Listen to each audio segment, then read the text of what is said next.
Bonsoir. Et bonsoir. Ça y est, on arrive dans la dernière ligne droite. Donc on est content de se retrouver pour cette dernière semaine de live. Hein, et on veut finir cette journée en chantant ce chant « Quand je contemple ta sainteté ».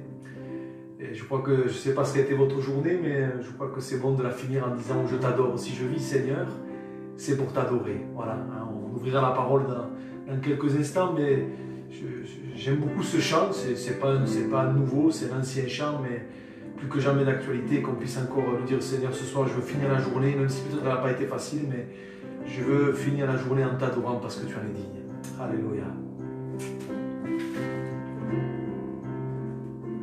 Quand je contemple ta sainteté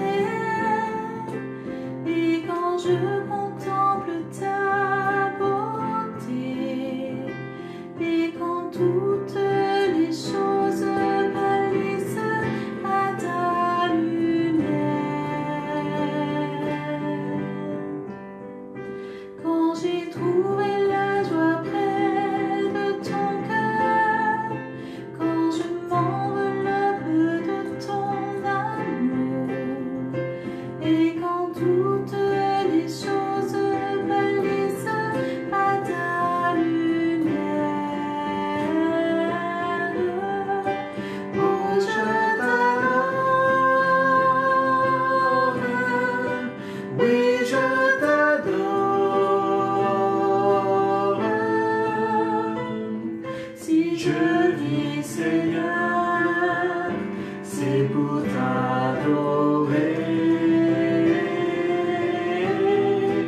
Oh, je t'adore, oui, je t'adore. Si je vis Seigneur, c'est pour t'adorer.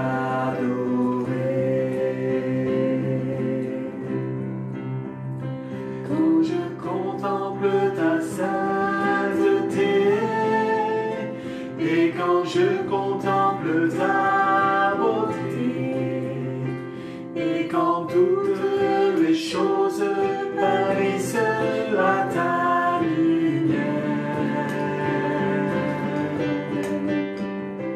quand j'ai trouvé la joie près de ton cœur, quand je m'enveloppe de ton amour et quand toutes les choses pâlissent à ta lumière,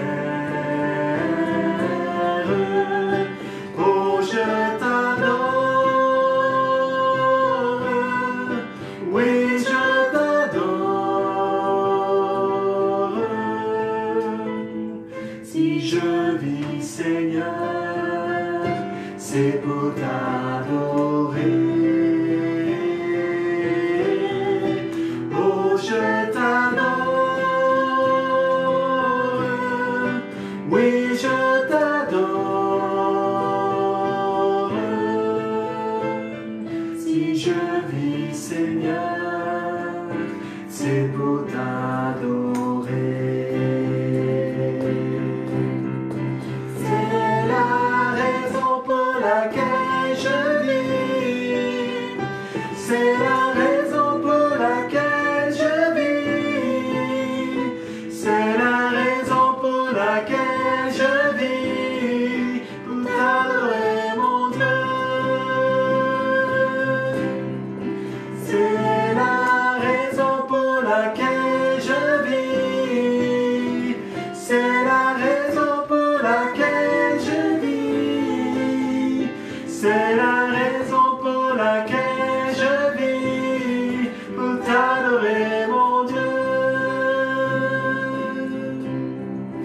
Oh je t'adore, oui je t'adore, si je vis Seigneur, c'est pour t'adorer. Oh je t'adore, oui je t'adore,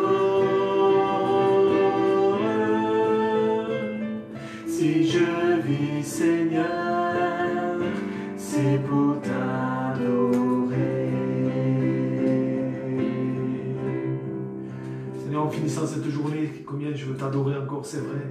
Pouvoir le proclamer, Seigneur. Merci de nous avoir sauvés. Merci encore ce soir de pouvoir t'exprimer la reconnaissance de nos cœurs, de pouvoir dire si je vis, Seigneur, c'est pour t'adorer. Merci, Seigneur. Je veux te rendre grâce, Seigneur, parce que je ne méritais rien, parce que ta grâce m'a tout donné. Alors à toi la gloire encore ce soir. Merci pour ce temps devant toi. Merci pour ces quelques instants devant toi. Nous pouvons te louer, t'adorer au travers du chant, aussi partager ta parole. Je te bénis encore ce soir. Merci pour ta fidélité. Oui, Seigneur, c'est pour t'adorer que je vis. Alors, Seigneur, à toi la gloire, au nom de Jésus. Amen. Amen. Amen. Gloire à Dieu. Voilà, qu'on soit vraiment toujours et jusqu'au bout des adorateurs. C'est tellement important. Et quand je pense à cette parole, je t'adore, ça me fait penser à la syrophénicienne qui s'est prosternée devant le Seigneur alors qu'elle était dans une situation difficile.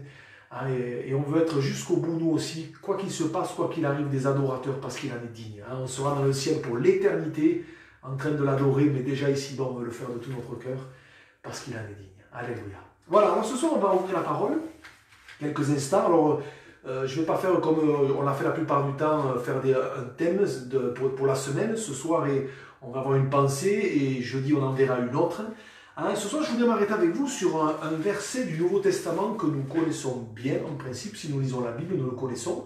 Et je voudrais qu'on essaye ensemble, de la manière la plus simple possible qui soit, on essaye de comprendre qu'est-ce que veut dire, en tout cas on va essayer avec des mots simples, qu'est-ce que veut dire ce verset. Je crois qu'il y a des versets de la parole, souvent on peut les connaître par cœur, mais est-ce qu'on comprend vraiment concrètement qu'est-ce qu'il veut dire? Je pense par exemple à cette parole de Jésus, cherchez premièrement le royaume de Dieu et sa justice, et toutes ces choses vous seront données par-dessus. Vous voyez, on peut le reciter par cœur, mais est-ce qu'on a vraiment compris toute la portée, la signification de ce que ça veut dire? Alors, ce n'est pas de ce verset dont je voudrais parler ce soir, c'est de l'autre qu'on trouve dans l'épître de Jacques, au chapitre 4 et au verset 4.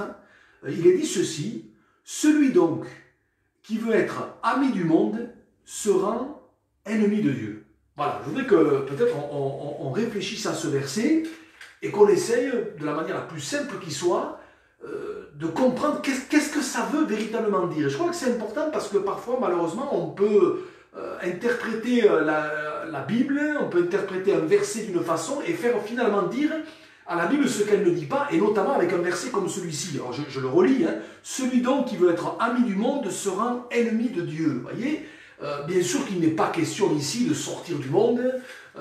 La Bible dit que nous ne sommes pas du monde, mais nous sommes dans le monde. Et ici, Jacques, inspiré par le Saint-Esprit, n'est pas en train de nous dire qu'il faut se cloîtrer, qu'il faut sortir du monde, qu'il faut se mettre dans un monastère ou dans un couvent, quelque chose comme ça. Ça n'a rien à voir avec ça. Je crois que c'est important de s'y arrêter parce que l'apôtre Jean, dans sa première épître, va dire sensiblement la même chose avec d'autres mots.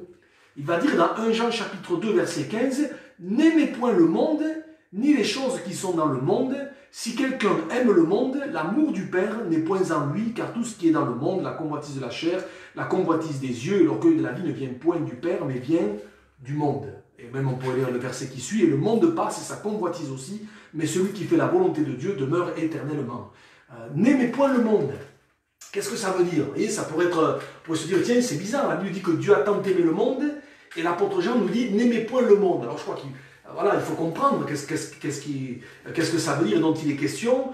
Et ici, quand Jean nous dit, n'aimez point le monde, ou quand Jacques nous dit, de ne pas être ami du monde, c'est dans le sens, en tout cas, il est question de son état d'esprit. Il est question de sa mentalité. N'aimez point la mentalité du monde, l'état d'esprit du monde, la façon de faire, la façon de fonctionner du monde. N'aimez pas les objectifs du monde. C'est tout ça que ça englobe, vous voyez, tout ce qui est manière de fonctionner. Je ne peux pas dire que j'aime le Seigneur, je ne peux pas dire que je marche avec Dieu, tout en ayant la mentalité du monde, tout en ayant l'état d'esprit du monde. Et c'est dans ce sens-là que Jacques nous dit que celui qui veut être ami du monde se rend ennemi de Dieu, vous voyez.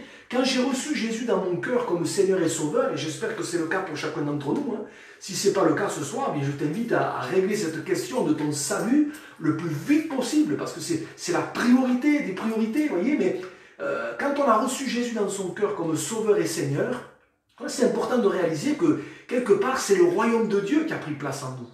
Et le royaume de Dieu, il est régi par des lois qui sont les siennes et qui n'ont rien à voir avec le royaume du monde. Le royaume de Dieu et le royaume du monde ne fonctionnent absolument pas de la même façon. Et c'est pour ça qu'on ne peut pas concilier les deux. Vous voyez, quand j'ai reçu le Seigneur Jésus dans mon cœur, je reçois le royaume de Dieu qui prend place en moi, mais ce royaume fonctionne avec d'autres lois, avec d'autres critères. Ça n'a rien à voir. Et c'est pour ça que Jacques nous dit, celui qui veut être ami du monde, sera ennemi de Dieu. Parce que ça, c'est pas conciliable. L'un et l'autre ne fonctionnent pas du tout de la même manière. Alors, pour essayer de comprendre un petit peu mieux, un petit peu comme d'habitude, rien de tel que des exemples. On va en prendre quelques-uns.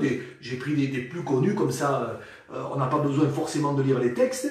Alors, premier qui m'est venu à l'esprit, rappelez-vous de Joseph. Dans l'Ancien Testament, ce garçon dont on connaît bien l'histoire, cette histoire assez extraordinaire, mais rappelez-vous que si on réfléchit, à un moment donné, il y a cette histoire avec Madame Potiphar. Joseph, selon les termes d'aujourd'hui, alors j'aime pas trop cette expression parce que souvent c'est un peu ambigu, on ne sait pas ce qu'il y a derrière, mais je vais l'employer à dessein. Joseph, quand on y réfléchit, mais il aurait pu devenir le petit ami ou le copain, selon les mots employés aujourd'hui, de Madame Potiphar. Il aurait pu devenir son petit ami. Et c'est évident que si tel avait été le cas, mais ça lui aurait ouvert certaines voies, ça lui aurait donné certains avantages, ça lui aurait ouvert certaines portes. Mais malheureusement, on sait que si Joseph était devenu, entre guillemets, le petit ami ou le copain de Madame Potiphar, avec tout ce que ça signifie derrière, et je n'y arrêterai pas, mais il n'aurait pas pu être l'ami de Dieu. Dieu n'aurait pas pu être avec lui. La Bible dit que Dieu fut avec Joseph. Dieu fut avec lui. Mais pourquoi? Parce que quelque part, il fonctionnait selon les critères du royaume de Dieu. C'est un homme qui aimait Dieu, qui avait la crainte de Dieu, qui marchait avec Dieu. Vous voyez, je prends un autre exemple. Rappelez-vous de Daniel. J'aime beaucoup l'histoire de Daniel, mais il aurait pu se faire beaucoup d'amis à Babylone. Mais Daniel a très vite compris que si quelque part il rentrait dans cette façon de fonctionner là, en faisant toutes sortes de compromis ici ou là pour un peu plaire à tout le monde, mais quelque part le plan de Dieu était fini pour lui. D'ailleurs, vous vous rappelez qu'à un moment donné, Daniel est devenu gênant. Quand vous lisez Daniel chapitre 6, on a essayé de trouver des failles dans son témoignage, dans sa vie de tous les jours, dans son quotidien. La Bible dit qu'on n'a trouvé rien ni occasion de chute. Pourquoi? Parce que c'est un homme qui vivait selon les critères du royaume de Dieu, un homme droit, un homme intègre, un homme qui craignait Dieu, un homme qui vraiment voulait plaire à Dieu et faire la volonté de Dieu de tout son cœur. Voyez, je pense à un homme comme Moïse. Alors là, peut-être je vais lire un passage que j'aime beaucoup dans Hébreux 11. Il est dit ceci, verset 24, « C'est par la foi que Moïse, devenu grand, refusa d'être appelé fils de la fille de Pharaon, aimant mieux être maltraité avec le peuple de Dieu que d'avoir pour un temps la jouissance du péché. » Vous voyez, il refusa d'être appelé fils de la fille de Pharaon. Franchement, être dans la cour de Pharaon, mais ça ouvrait des portes, il se serait fait des tas d'amis, il se serait fait un réseau d'influence, vous voyez, un réseau de connaissances, avec tout ce que ça suppose. Mais vous avez noté que Moïse, il a compris, il a réalisé que ce n'était pas possible.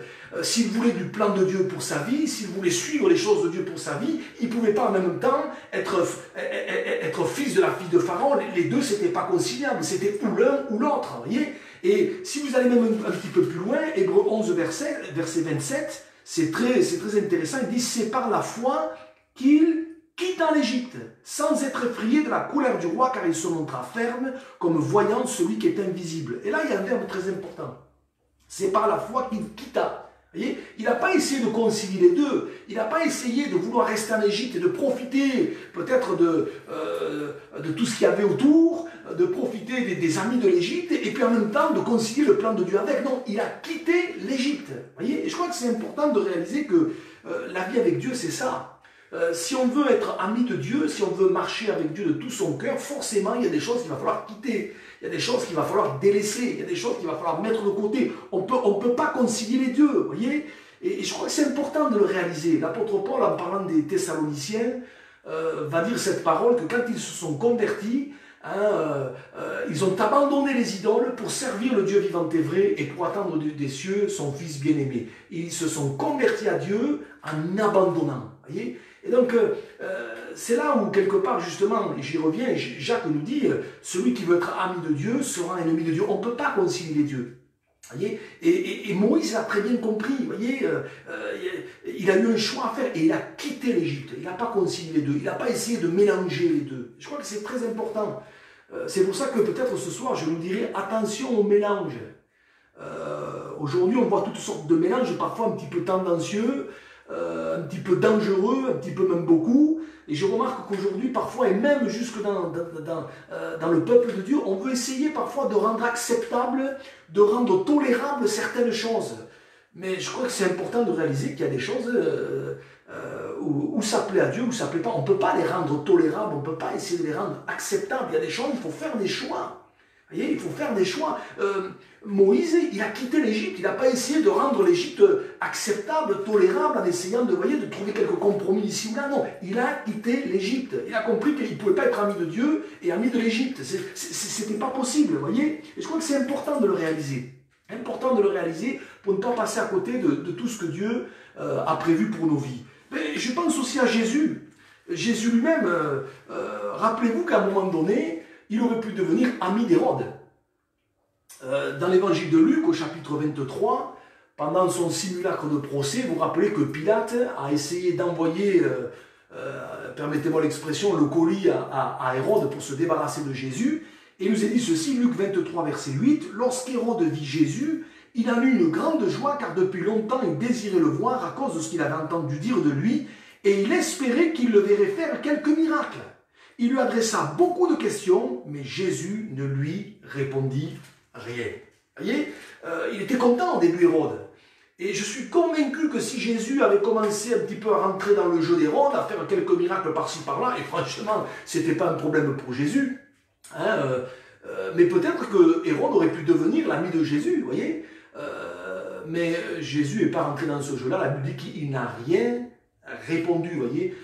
Jésus savait très bien que s'il commençait à rentrer dans cette voie-là, évidemment que le plan de Dieu était en train de s'éloigner avec la croix et tout ce qu'il y avait derrière pour nos vies. Donc vous voyez, tous ces exemples sont là pour nous montrer que quelque part, tous ces gens ont compris qu'ils ne pouvaient pas être amis avec certaines choses, avec certaines personnes, avec certaines façons de faire, avec certaines conceptions, tout en marchant avec Dieu. C'est ça que ça veut dire. Celui qui veut être ami du monde sera ennemi de Dieu. C'est ça que ça veut dire, n'aimez point le monde.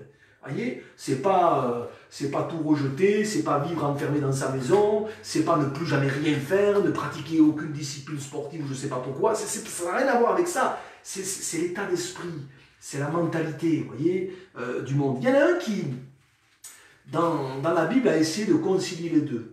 Et je ne pouvais pas ne pas en parler ce soir parce que son cas est très intéressant et si Dieu a voulu que ça apparaisse dans sa parole, c'est pour que ça nous interpelle. C'est Lot, le neveu d'Abraham.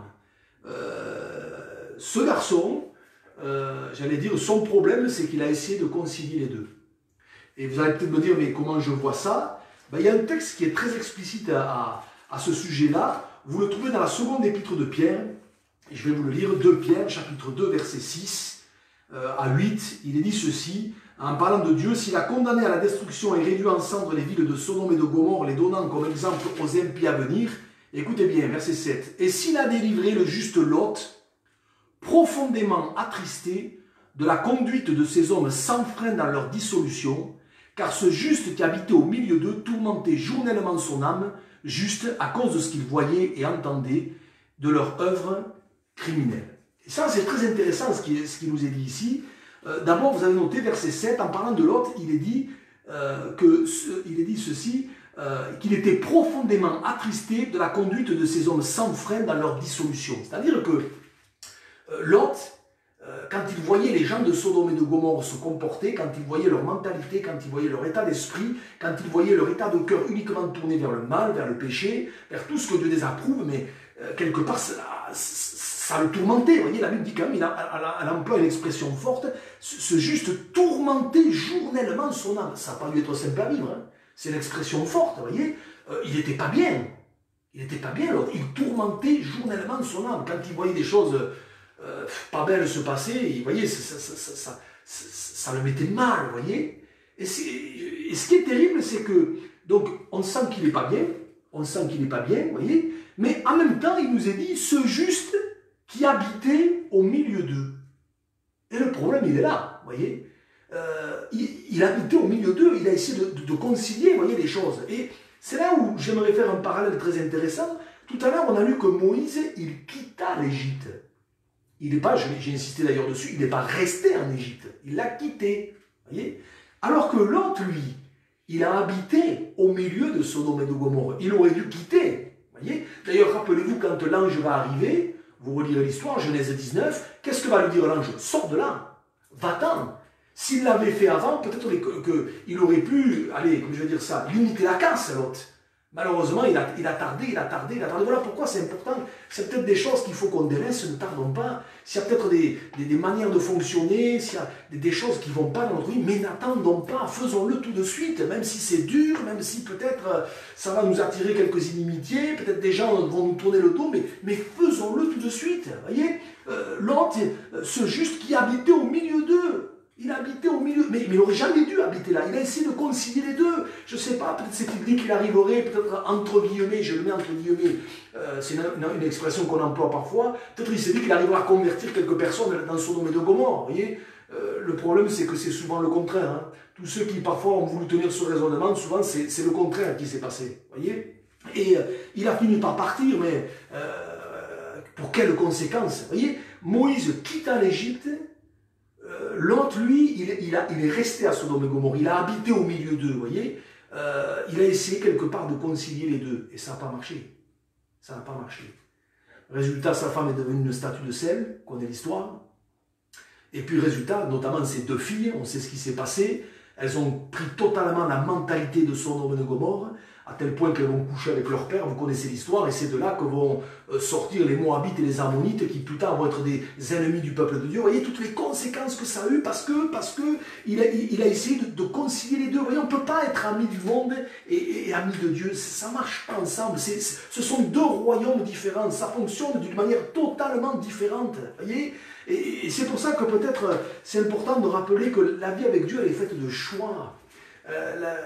Le compromis, dans les choses de Dieu, c'est pas possible.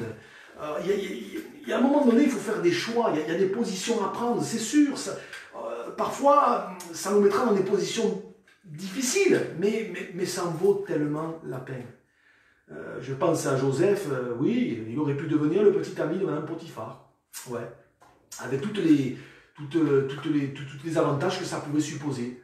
Mais la Bible nous dit que Dieu fut avec lui. Et finalement, n'est-ce pas ça le plus important, que Dieu soit avec nous, hein, que sa présence soit là tous les jours à nos côtés, hein, et même quand c'est difficile de savoir que Dieu est là, combien c'est bon, vous voyez. Je termine en pensant à cette parole de l'apôtre Paul que j'aime beaucoup, et personnellement c'est une prière que je fais très souvent monter devant Dieu. Paul dira aux Philippiens, chapitre 2, verset 5, « Ayez en vous les sentiments qui étaient en Jésus-Christ ». Littéralement, c'est « Ayez en vous la forme de pensée ». On pourrait dire « Ayez en vous les pensées, ayez en vous l'état d'esprit, ayez en vous la mentalité, ayez en vous l'état de cœur qui était en Jésus-Christ ». Et je crois que c'est important de réaliser que si j'aspire à ça, si on aspire à avoir les sentiments qui étaient en Jésus-Christ, si l'Esprit de Christ est en nous, mais il y a des choses avec lesquelles je ne pourrais plus être ami. Il y a des mentalités, il y a des façons de faire, il y a des façons de fonctionner, il y a des façons d'être, il y a des façons de se comporter, il y a des choses, je ne pourrais plus, je pourrais plus. C'est pas que je voudrais plus, c'est que je pourrais plus, parce que l'Esprit de Christ en moi fera que quelque part, à un moment donné, voilà, ça sera plus possible. Il y a des choses que je ne pourrais plus regarder, il y a des choses où je ne pourrais plus aller, il y a des endroits où je ne pourrais plus aller, mais non pas parce qu'on me dira il ne faut pas que tu y ailles, mais parce que quelque part, j'ai plus envie, parce que l'Esprit de Christ va m'amener à avoir un autre regard sur les choses, va m'amener à avoir d'autres objectifs, d'autres priorités. Et c'est ça, quand le royaume de Dieu vient en nous, mais c'est tout qui change, c'est tout qui est bouleversé. On a d'autres priorités, d'autres objectifs, et des choses qui peut-être jusqu'à aujourd'hui nous plaisaient, on aimait, mais tout d'un coup ça devient fade, ça devient sans saveur, ça devient sans valeur. Vous voyez, c'est tout ça que ça veut dire. Si quelqu'un veut être ami du monde, il sera un ami de Dieu. N'aimez point le monde, ni les choses qui sont dans le monde. Vous voyez, à un moment donné, il y a des choses, et j'allais dire, à la limite, ça devient même naturel, on ne se force même plus, il y a des choses, on n'en a plus envie. On n'en a plus envie, parce que quelque part, l'Esprit de Christ est en nous. Et c'est ça qui est extraordinaire, vivre cette dimension-là. voyez, où Christ prend de plus en plus de place. Ça me fait penser à Jean-Baptiste, hein, qu'il croissait et que je diminue. Mais plus Christ va prendre de la place en moi, plus le royaume de Dieu va établir son règne en moi, et plus je vais diminuer, et plus quelque part il y a des choses, j'en voudrais plus, parce que ça sera sans saveur, voyez. J'aurais tellement trouvé mieux ailleurs. Alléluia.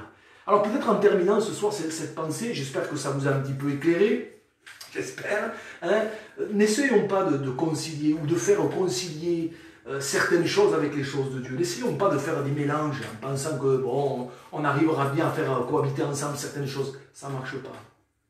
Et puis en plus on est malheureux. Vous avez vu Lot, ce juste tourmentait journellement son âme. Il n'était pas heureux. Il n'était pas heureux, ça n'allait pas, ça lui plaisait pas. Voyez, n'essayons pas de faire concilier des choses qui sont inconciliables, mais au contraire, réalisons que Christ a tellement mieux à nous donner. Alors je vous encourage, mon désir, et je termine par là.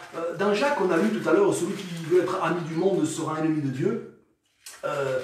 Au chapitre 2 de Jacques, il est question d'Abraham, il est dit « Ainsi s'accomplit ce que dit l'Écriture, Abraham crut à Dieu et cela lui fait imputer à justice et il fut appelé ami de Dieu. » Et moi je préfère être appelé ami de Dieu. Je dirais simplement, je terminerai par ça, vous y réfléchirez, Abraham il fut appelé ami de Dieu, pourtant vous le savez comme moi, Abraham il n'était pas parfait. Hein. Être ami de Dieu, ça ne veut pas dire qu'on est parfait, ça ne veut pas dire qu'on fait des erreurs, qu'on ne fait pas des erreurs, ça ne veut pas dire qu'on ne se trompe pas, ça ne veut pas dire qu'on n'a pas des moments de haut ou de bas. Vous voyez, Abraham en a eu, mais ça veut dire quelque part, on a compris qu'il y avait des choses, ce n'était pas compatible, ça ne pouvait pas se mélanger. Et ma prière, c'est que les uns et les autres, plus que jamais, on puisse rentrer dans cette réalité-là. Seigneur, je ne veux pas de mélange dans ma vie, mais je veux vivre une vie entière pour toi, que le royaume de Dieu s'établisse de plus en plus dans ma vie. Il faut qu'il croisse et que je diminue. C'est ma prière, et j'espère que, en tout cas, je l'espère pour chacune de nos vies, que ce soit notre prière. Seigneur, que tu prennes de plus en plus de place en moi. Et c'est ainsi que quelque part, on vivra ce verset. Vous voyez, on ne se forcera même pas à se dire, non, ça, il ne faut pas que je le fasse. Ah non, ça là-bas. Mais ça sera tellement naturel, alors que Dieu nous aide. En tout cas, je vous encourage. Si peut-être vous avez un choix, des décisions à prendre dans un domaine, dans un autre, si peut-être il y a des choses à délaisser, ne vous inquiétez pas. S'il y a peut-être des choses avec lesquelles il faut couper, s'il y a des choses qu'il faut quitter, eh bien, faites-le, Dieu va vous aider, Dieu va vous encourager, mais ça sera pour découvrir tellement mieux. Alors que Dieu vous bénisse, j'espère que ça vous a un petit peu éclairé, un petit peu aidé, en tout cas encouragé, et c'est le but, hein, parce que ce que nous voulons, c'est lui plaire et lui être agréable. Alléluia, que Dieu vous bénisse. On prie le Seigneur. Merci encore ce soir, Seigneur, pour ta parole, je te bénis, je veux te rendre grâce, Seigneur, parce que tu nous as sauvés, c'est vrai, le royaume de Dieu a pris place en nous, et Seigneur, oui, que tu prennes de plus en plus de place, que je diminue et que tu puisses croître. C'est ma prière pour ma vie. Seigneur, je veux avoir les sentiments qui étaient en toi. Et je te prie pour que tu nous aides toujours à faire les bons choix, à prendre les bonnes décisions. S'il y a des choses à quitter, que nous puissions le faire. Alors Seigneur, que vraiment, Seigneur, tu nous aides encore. Je te prie vraiment de nous aider à marcher toujours avec toi. À toi soit toute la gloire. Au nom de Jésus. Amen. Amen. Voilà. Alors, je vous donne rendez-vous pour... notre prochain live, ça sera jeudi. D'ici là, que Dieu vous bénisse et je vous souhaite une bonne soirée. Allez, ciao, ciao, bye bye.